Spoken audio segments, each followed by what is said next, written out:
Welcome to the Stuff and Things Podcast. Your home for all stuff related to your favorite things in entertainment. Now, here are your hosts.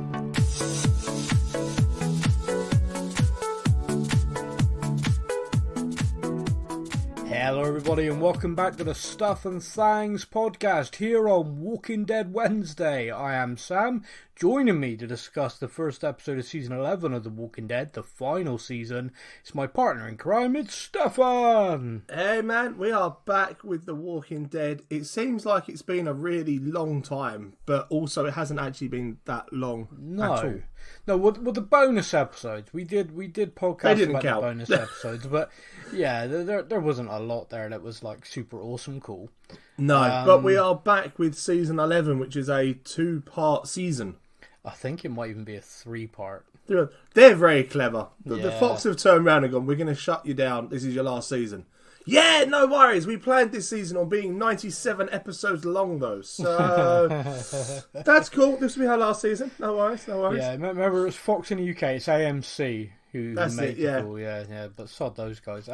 Kind of funny. Anyone listening in the UK will know this, but it's a very strange thing. So basically, AMC sold the international rights to the UK and Europe to Fox. Mm-hmm. So Fox UK via Sky and Fox and various other forms across different countries across Europe have shown The Walking Dead since season 1. All the way through. Of course, a year and a bit ago, Disney acquired Fox Entertainment, which basically meant all the Fox TV properties and all the deals and licensing around the world, which basically means that The Walking Dead is now exclusively in the UK on Disney+. So can we just point out that this means that technically now, like the whole Disney Walking Dead thing, if I don't see a Mickey Mouse head anywhere in these next series, I'll be well upset. There's got to be a hidden Mickey somewhere. Yes, without a doubt, hidden Mickey. I mean, they certainly take the Mickey on a regular basis. This is true. Yeah, so that's just such a random thing. But I mean, when they launched the Disney platform for streaming, you kind of looked at the content and went, "That's enough." All Disney content, all Marvel Studios, all Star Wars, Lucasfilm, and you're kind of like, "That's plenty." And Perfect. Yeah, and they called it Disney Plus. And the plus means basically anything else they buy, they'll throw on there. Yeah, and all of a sudden they brought out the Star Entertainment, and it was like How I Met Your Mother, and loads of other things went on there, and it was like, okay, this is cool. Yeah, and now they've gone, now we have Fox as well, so Fox goes under Star. Yeah, it's kind of... I definitely had to set up a pin on there, though, because I share my Disney Plus account with my daughter. And I've decided that perhaps some of the stuff isn't for her. But I will say, she turned 13 and I made a deal with her that when she was 13 she was allowed to watch The Walking Dead. Mm-hmm. So we loaded up season 1. So just before we get stuck into this episode, I'm just going to tell this very quickly. As a parent, I can sit with my daughter and watch pretty much anything, bad language, stuff like that. She's a child actress, she's seen it all, she's done it all, she knows the special effects, so none of that ever bothers me. The only thing that ever gets me, and it is purely me, because I mean she's 13, I'm not an idiot, is sex stuff. The minute like something like that happens on the screen, I'm like the most awkward person in the room. I'm just like, I'm sat with my daughter, what the hell? Dude, I'm 31 and I'm like that with pretty much anyone I'm sat in a room with. If a sex scene comes on a film, I sit there going, Well, I don't want to stare at the screen and look like I'm really into it. I don't want to stare away like I don't know what I'm doing. This is a weird situation. So, anyway, season 1 of The Walking Dead, I will say right now, and I've said it on this podcast before, I think is as close to art as TV can ever get. Those 6 episodes for me are phenomenal.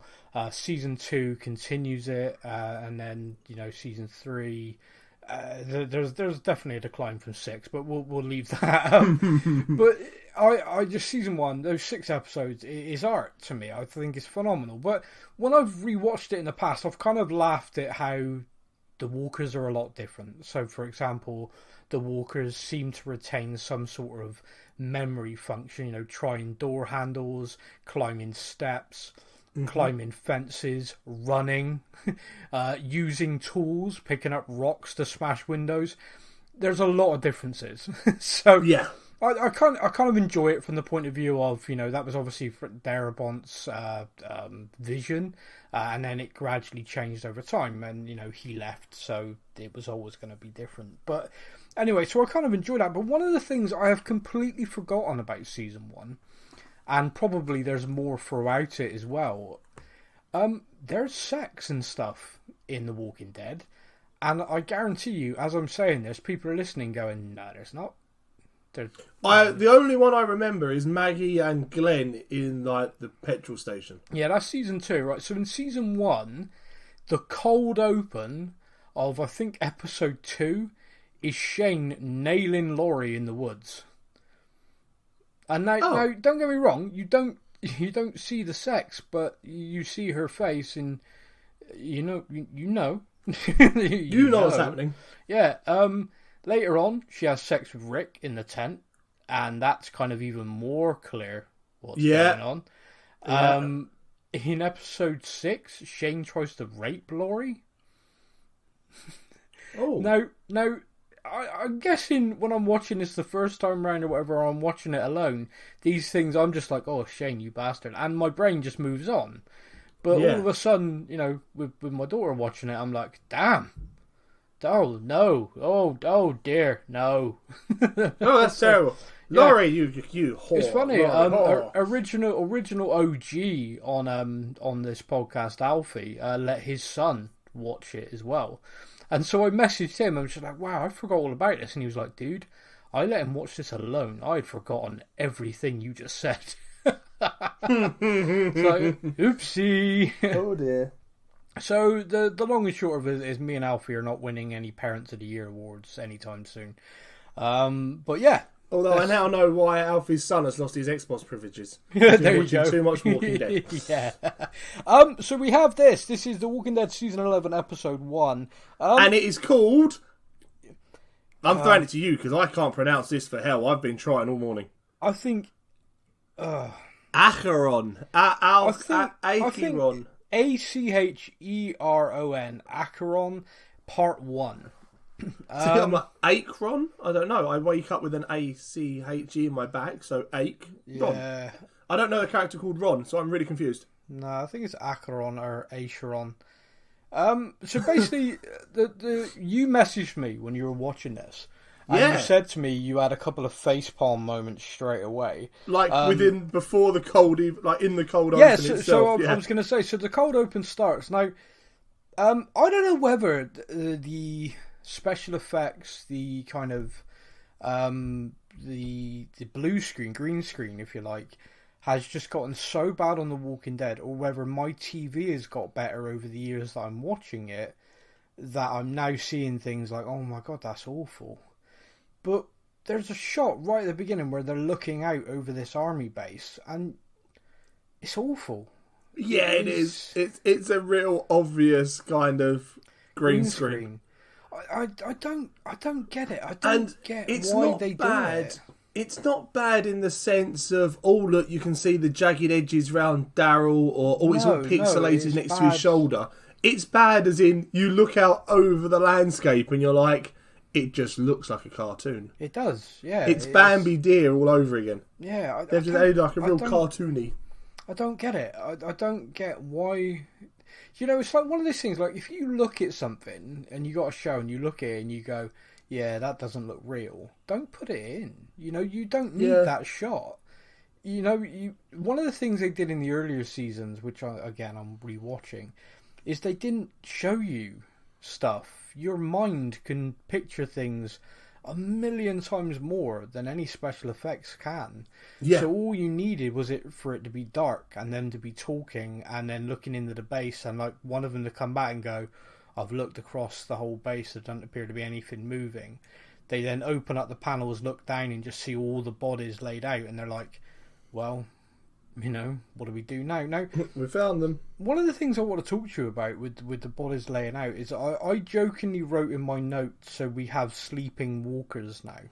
Yeah. Now that's apparently a thing. Now the thing is, we've always seen that walkers do sort of stop and then animate when they hear people coming and stuff like that. Yeah. Now that's always been a thing. But this is basically a room where the walkers are all led down. One of them's even in like a fetal position, sleeping. Yeah, they genuinely look like they've all gone, oh, do you know what? There's no one here to eat. Let's have a nap. Yeah. So it's group walker nap time. There's none of them are around. None of them are like slumped up against the vehicle. Well, I think a few were around the edge, but basically they're all there, and they've all just gone nap time. No one to eat. And that's it. And it's like they're not even laying over the top of each other. They are all spaced out perfectly on their little, I'm going to lay here now, thank you. Yeah. So when I first saw it, saw the view, I thought to myself, oh, damn, all of these people got put down. You know, they're obviously dead. And they've all been, spaced, you know, they've all perhaps killed each other because they were trapped. Who knows? But it's a strange-ass thing. So they abseil down in. By the way, that was a cool visual. The abseiling in, I like that. Cool visual. They seem to keep just finding these new tools around. But yeah, I've skipped over this. I've now got to that stage where they'll do something like abseiling, and I'm like, that would have been really handy in earlier seasons.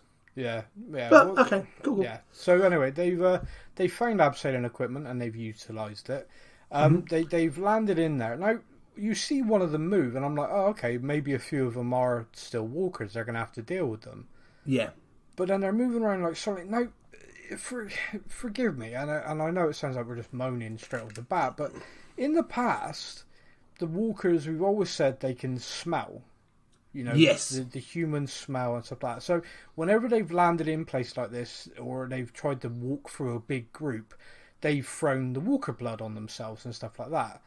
Now, to my knowledge and what I saw on the screen, none of them have done that. They're not wearing the walker camo at all. Nothing at all. They are just gone full special forces tiptoeing across a room. So why is it when they land, they don't all immediately wake up? Yeah. In fact, why is it they're able to get so close to them, led down, that they can stab them in the head?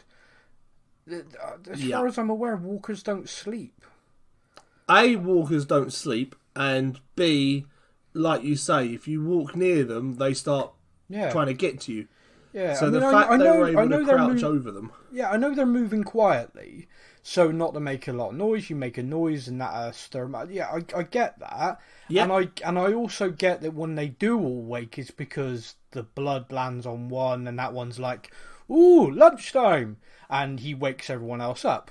Yeah. But the fact that the smell, you know, that was a thing. That has always been a thing from season 1. That's not changed. Yeah. All the way through. Like, if you ever, there are countless scenarios where we've seen someone walking through a building and a walker just suddenly come to life near them because they've sensed them and stuff yeah. It was really good visuals, and I really liked the idea of all of it. Yeah. I just didn't like the execution of it because, like you say, there was just little bits like that where you're like, well, wait a minute, that is like a fundamental law that you guys have created for this apocalyptic world. That's kind of my only issue with it, really, because the rest of it is like this daring mission to try and get army rations from this base.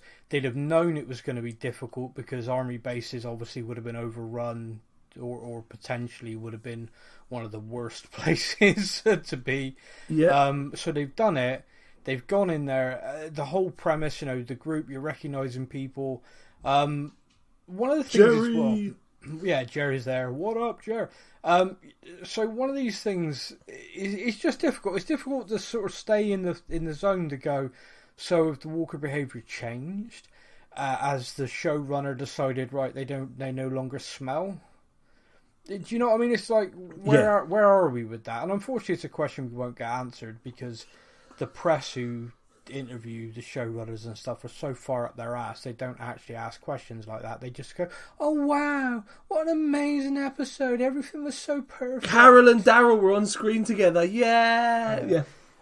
Speaking of Carol and Daryl, one of the things me and you talked about in those little bonus episodes, which was frustrating, is because they've announced the spin-off, we know they're fine. Yeah. Which basically means anytime there's potential for danger for either character, we're like, So I think, why did they leave her as the last person down? They could have done that with anyone. Yes. If they had have left Angel Theory's character anyone else. Kelly. If they'd have left Kelly down there, for example, and Kelly had seen the food, and it's something that her character would have done, seen the box and gone, oh, more food, and gone and grabbed it, we all would have been sitting there going, what have you done? Yeah, exactly. Yeah, they could have done it. Rosita's back. Like, happy note, Rosita is back in the screen. I love it. She could have gone and got it, and then I would have really been edge of my seat, like, don't you dare kill Rosita off. Yeah, bang on. They do it with Carol, and you're like, well, she's fine. Yeah, there's no danger. Absolute no danger at all. I mean, even if the hitch and all that had come down and she'd lost her zip line up there, you still would have gone, she's going to find a back exit. No one found out. Okay, cool. Exactly, and that's the problem, and I think it's a problem with announcing it. But given that they have announced it, then don't put them in those situations, because as an audience, I mean, I do follow a lot of the sort of accounts online, and there was someone put on there, it's like, Carol was left there. I was like, don't you dare, not in the opening to a new season. And I was kind of like, you're kidding me. Why? Have you not seen the news? Yeah, well, no, trust me, they have. This is a very much Carol Daryl Stan account. I don't know what the fuck that is, but... Yeah, one of those. Yeah. It's like, I was so into it. I'm like, how? How were you... anyway, so that was the cold open.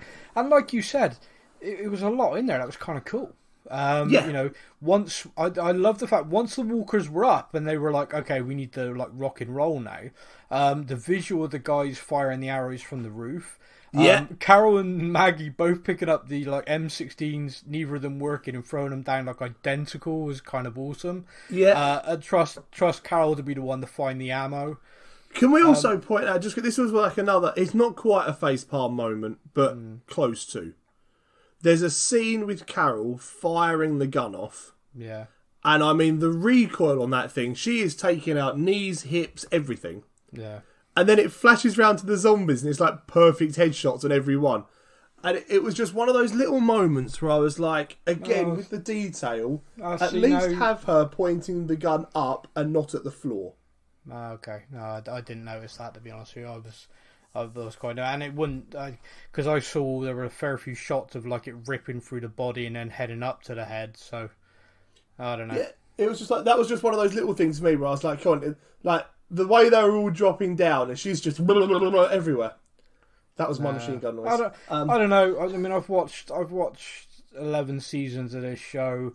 And Rosita picks up a rocket launcher, perfect shot. So you just kind of got to step over those now. Yeah, I'm kind of their use of guns and the realism of recoil and stuff like that. I've kind of that doesn't exist in this world. Zombies do, but recoil on guns doesn't. Yeah, so I'm good with that. I mean, you know, there's a time where Carl and even little Judith have fired Rick's hand cannon, and like their arms didn't break. So they've got a serious aim assist going on somewhere. Yeah. So I'm okay.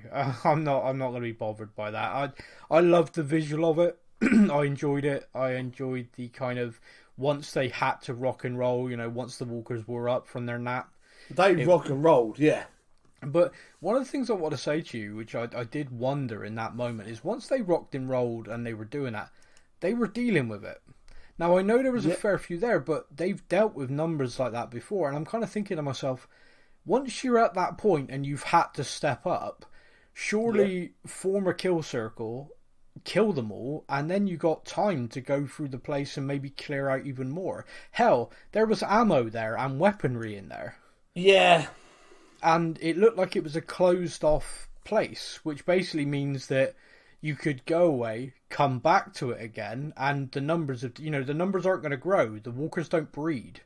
So, or maybe they do now. Who knows? They nap. So maybe you look down next time there's a couple of walkers banging in the corner trying to have a baby walker. Who knows? So that was the cold open. The general premise of the show then goes in two parts for the rest of the episode. Yes.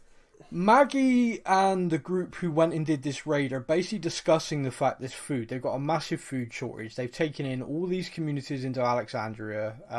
The Whisperers wrecked the place, so they've got no food stores. Yeah. They've got no way to grow food. People are starving, which is why they had to take this risk to get those rations, which are only... Yeah. This I really like. It's a little bit of that realism they've added back in.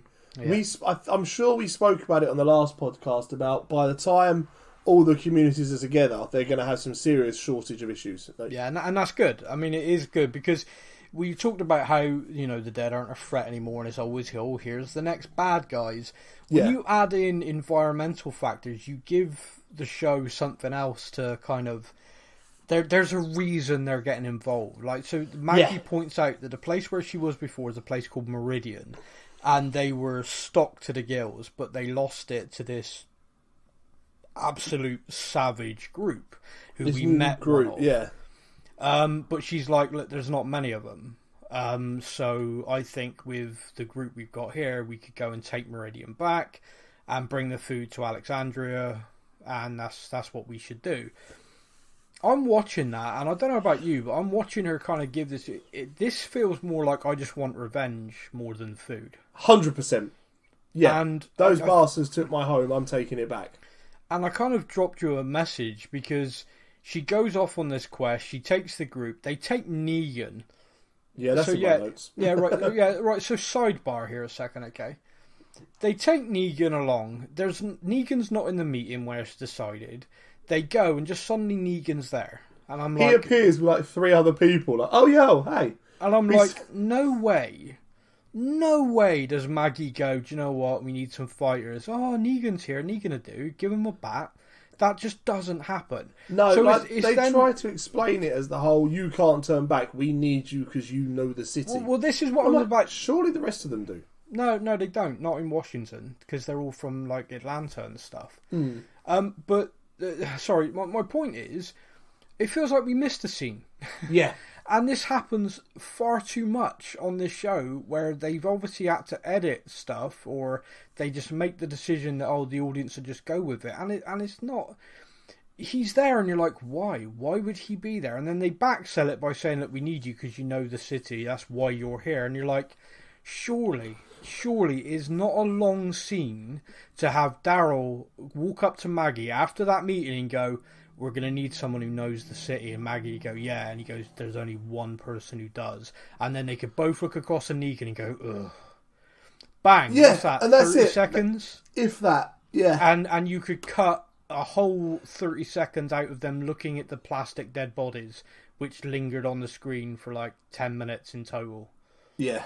Do you know what I mean? Just 30 seconds, and we're all there like, oh, she's got to take Negan. This is going to be interesting. Yeah, she's going to be pissed at that choice. Oh my god.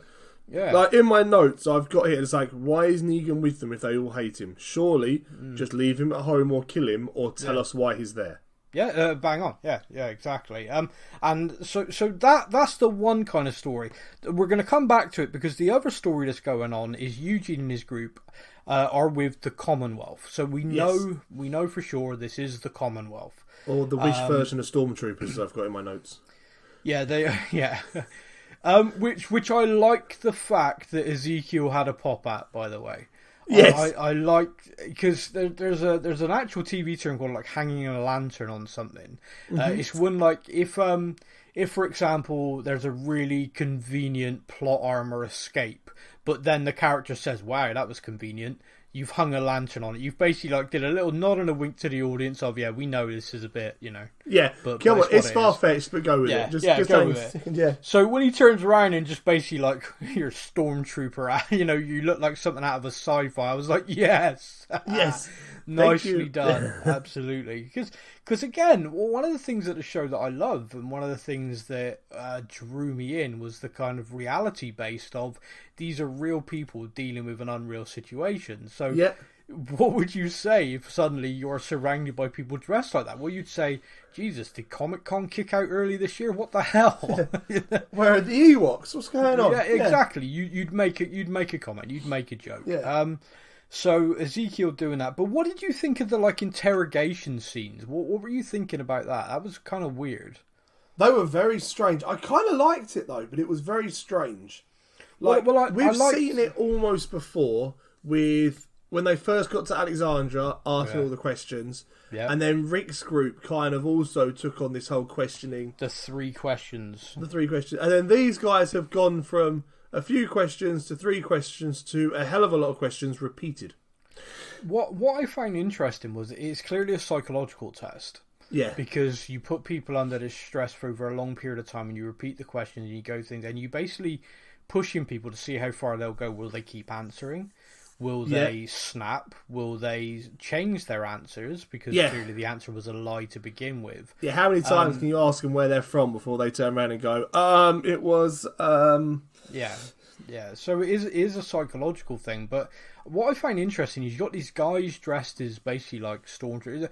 They're militarized. These people are wearing these uniforms that are basically to prevent them from being bitten.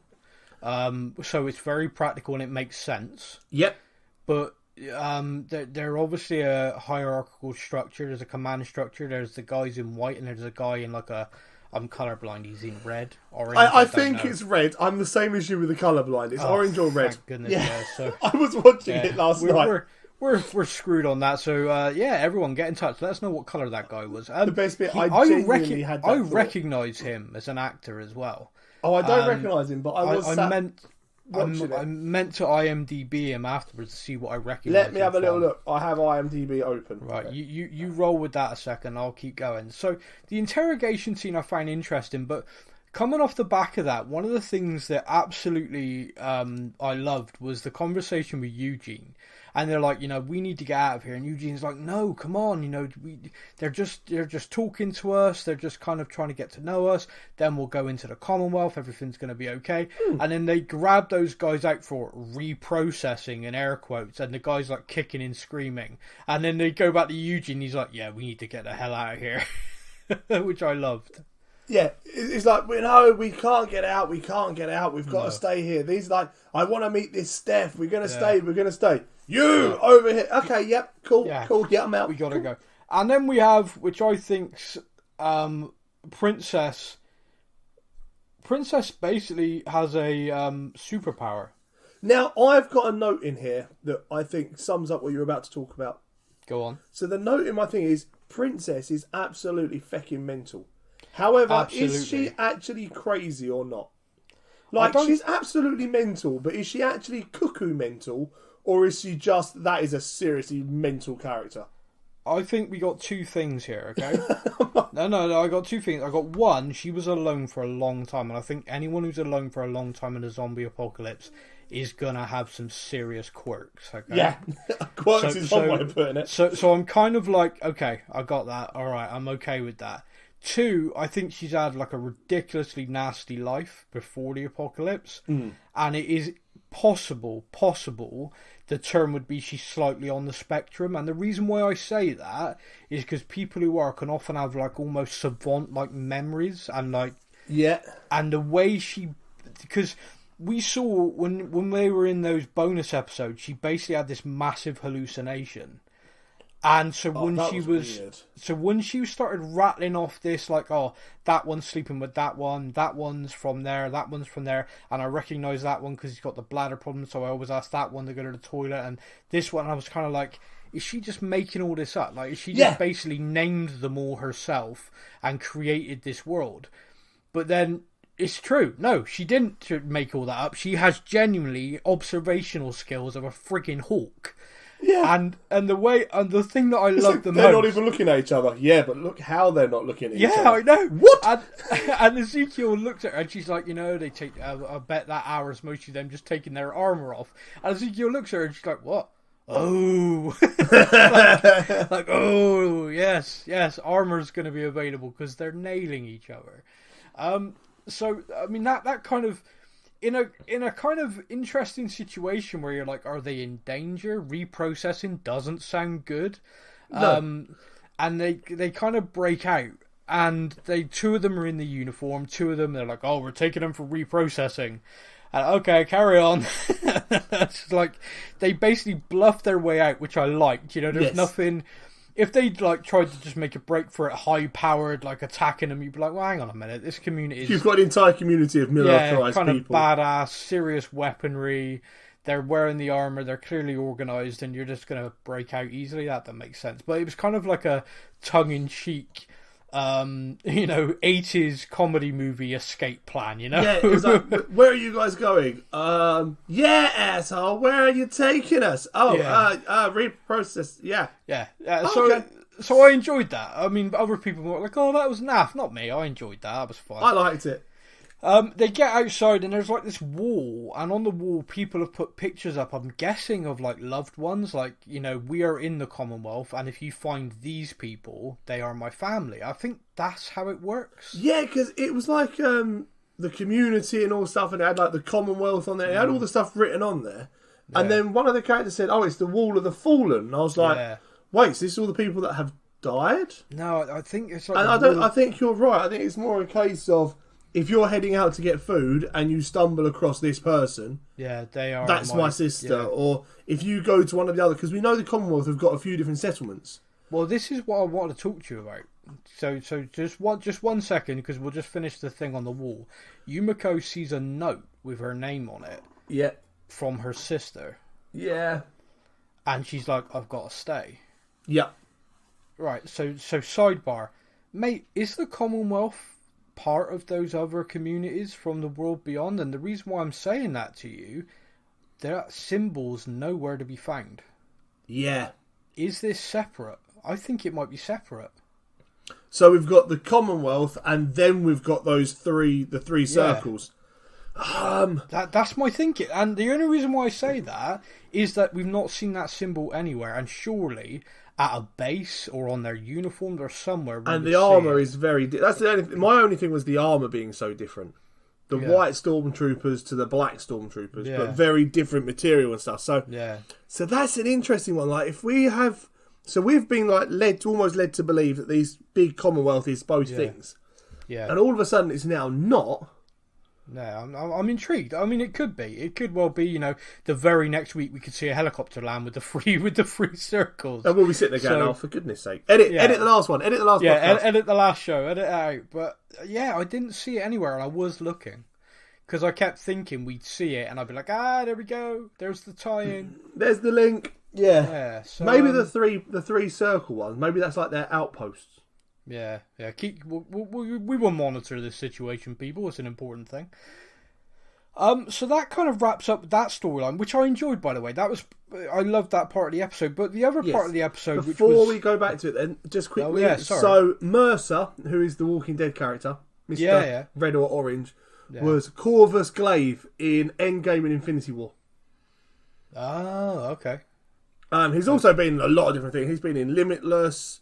He's been in Constantine. Oh, okay. I probably just recognise him then from stuff. True Blue, Enemy Within, Blood and Treasure, Walking Dead. Yeah, he's had a fair few roles. Okay, I'd probably just recognise. All right, cool. That's awesome. So cracking on. We move across to the Maggie's group now. I just want to point out there's heavy rain, and they go into like an underground tunnel in Washington. Yeah. It makes sense. Negan basically points out, like, look, I don't really want to be walking through the tunnels because I don't know what's down here. And you're in an enclosed space, and they're like, "Fuck you, Negan, do as you're told." He's like, "Fine, this is what we do, but I don't think it's a good idea." I messaged you, and this is my note, okay? Yeah. I never thought I would see the day where I'm sat here going, Negan is making more sense than Maggie.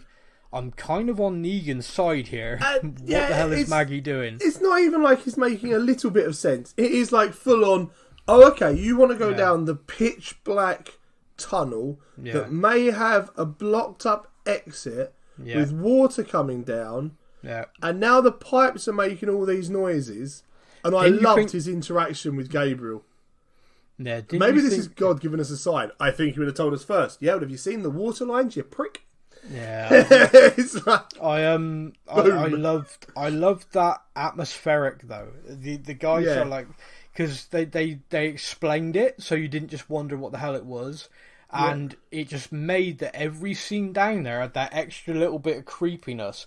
Yeah. And then you've got all of those bodies in the bags, and she's like, "Oh, they're all from the fall," and he's like, "Really?" Because it looks like a damn mass grave. Yeah.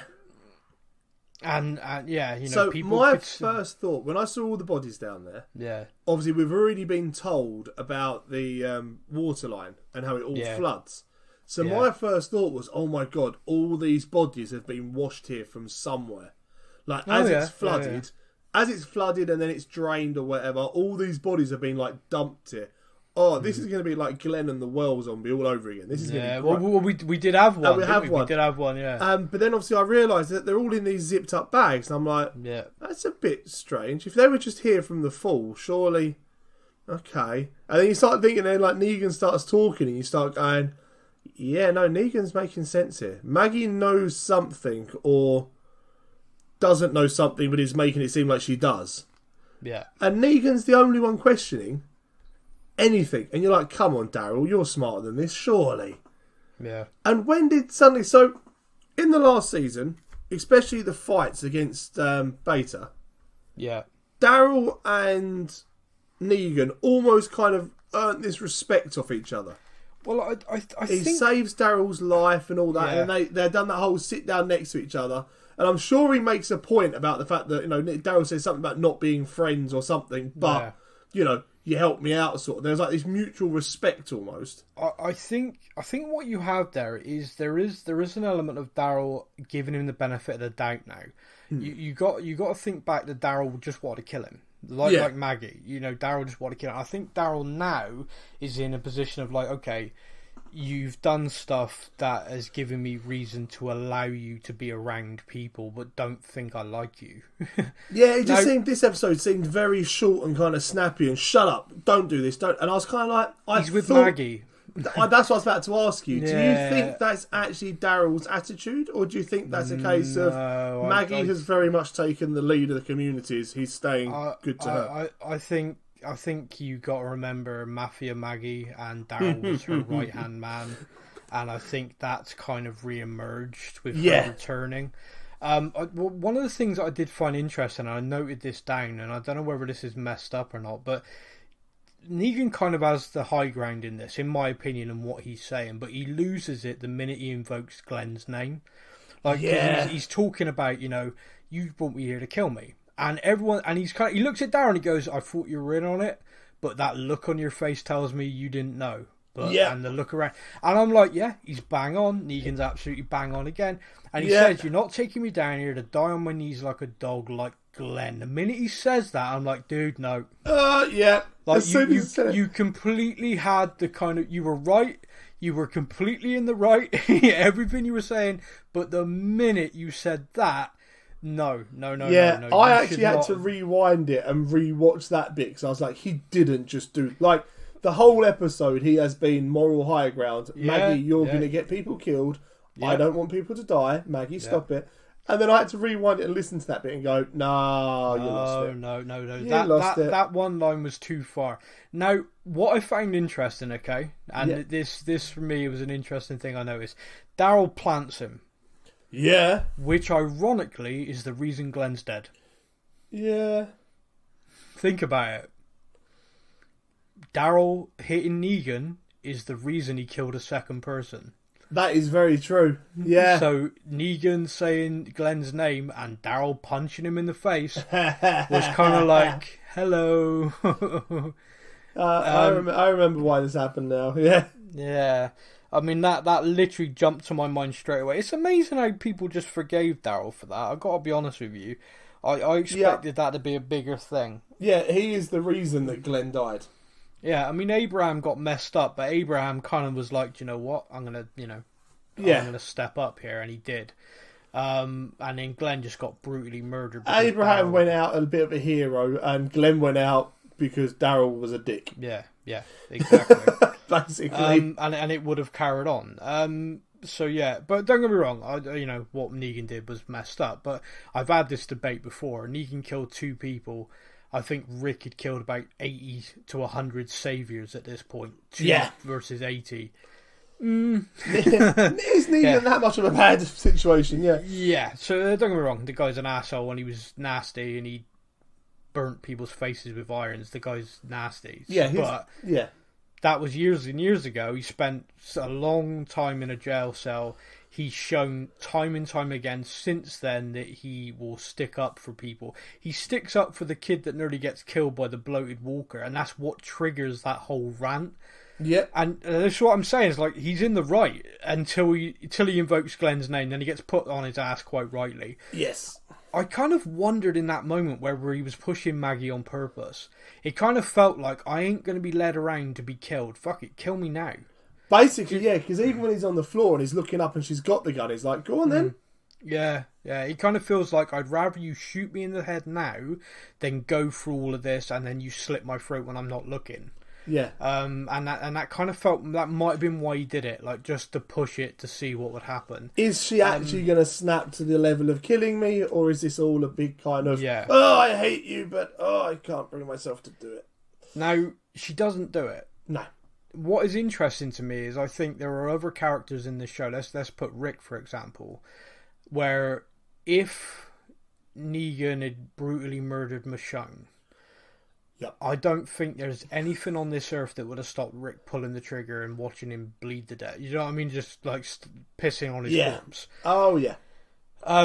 Maggie as a character is obviously different than Rick. And she basically tries to point out that she's trying to hold on to the one bit of humanity she has left, which she took, and it's that one tiny bit of humanity she has left. That one little bit of Maggie Green left in there, yeah. That the Maggie Ree is holding on for dear life here, but you say one more thing and you are gone, son. So we have them continue down this journey, and a couple of them make a run for it, which they blame Negan for. He's like, you scared them, and I'm kind of like, he was just telling the truth. I've got a question about that one as well. Yeah, go for it. So those two disappear. Yeah. And then we have what appears afterwards. Yeah, they're dead. Yeah, they did not get out of that. No, they didn't get far, and if they did get out, then we got questions to ask. Yeah. I was expecting to see one of them like kind of appear in the horde and be like, yeah, oopsie. Yeah, bring back my batteries. Yeah. So we have this. There's like a horde coming down the tunnel. Who could have predicted that? Says Negan. Yeah. There's a train car with a cave in ahead of them, which they need to try and get past. Yeah. They can't get into it, so they try and go across the roof. So they've all got to climb the train car. The dog runs off, and Daryl goes after the dog. Again, that's weird, but we know Daryl's fine because he's got a spin-off. Yeah.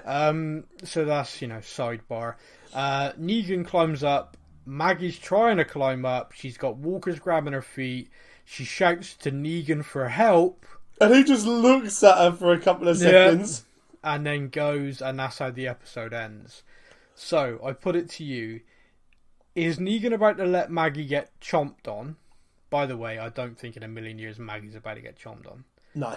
Or, at the very start of the next episode, are you going to see Negan jump off of that train car and save Maggie, which is going to create a really weird tension? I think you're close. I'm imagining he is going to reappear either with someone else or with some sort of tool or something, which then hoiks her up out of it. Like, he's turned round, grabbed Jersey Shore and gone, give me a hand, and they're both going to hoik her up or something. Which, like you say, is then going to leave that kind of, well, I saved your life, bitch. Yeah, exactly. I'm hoping for that, because it will make the dynamic far more interesting than a simple, they want each other to die. Yeah. Do you see what I mean? That is kind of a bit too... Well, that's kind of obvious. That's kind of it. But if he saves her, then she's in this kind of like, damn it. Yeah, what do I do now? Yeah, it doesn't make up for what you did. And he can be like, I know. I never said it did, but I saved your life. It's kind of like the Community when he went and saved Little Ass Kicker. Yes. Because they were all just kind of like, we want you to die, but you just did that, so here's some food. Yeah. Oh, you bastard. By the way, we hate you so much, but thank you so much. Yeah. And I like that. I like the fact they're having to deal with that. That's interesting. That's where you can get really some good character stuff. I mean, the other side of it is Maggie is going to fall. We are going to be led to believe for a couple of episodes that she has died, and then we're going to find out that actually she hid underneath the train cart and did a Glen. I really hope that's not it. I really, really hope it's not as well. Because one, that leaves the he left me to die dynamic, which makes it really one-dimensional, and two, she fell into a hurt. No, please. It's one of those. One of two things has to happen. Negan has to save her, or she has to die. If those two things don't happen, then, like you say, it becomes very one-dimensional. He left me to die. That's it. Negan's dead because there's no saving him from that.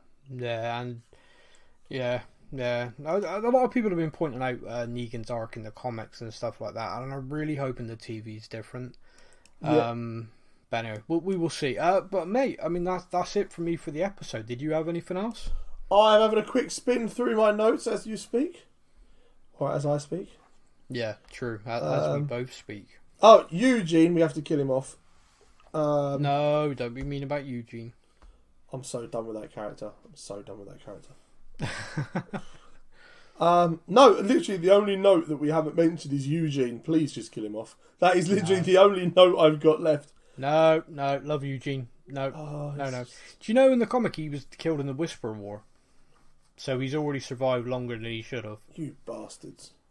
Yeah, but that means you might be, time might be up soon. You might get your wish. I don't know why. I have there is no logical explanation in my mind as why, but I'm just so done. It might just be the way he speaks.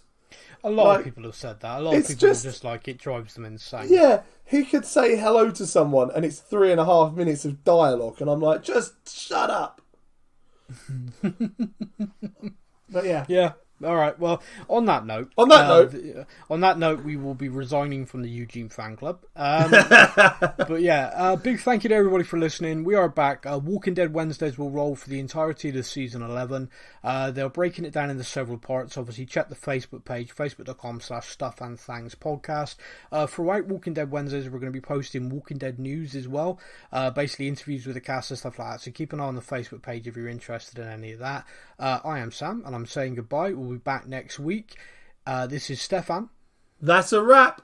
Thank you for listening to the Stuff and Things podcast. We hope you enjoyed the show. You can find us on Facebook or online. Simply search the Stuff and Things podcast to join in our conversation every week.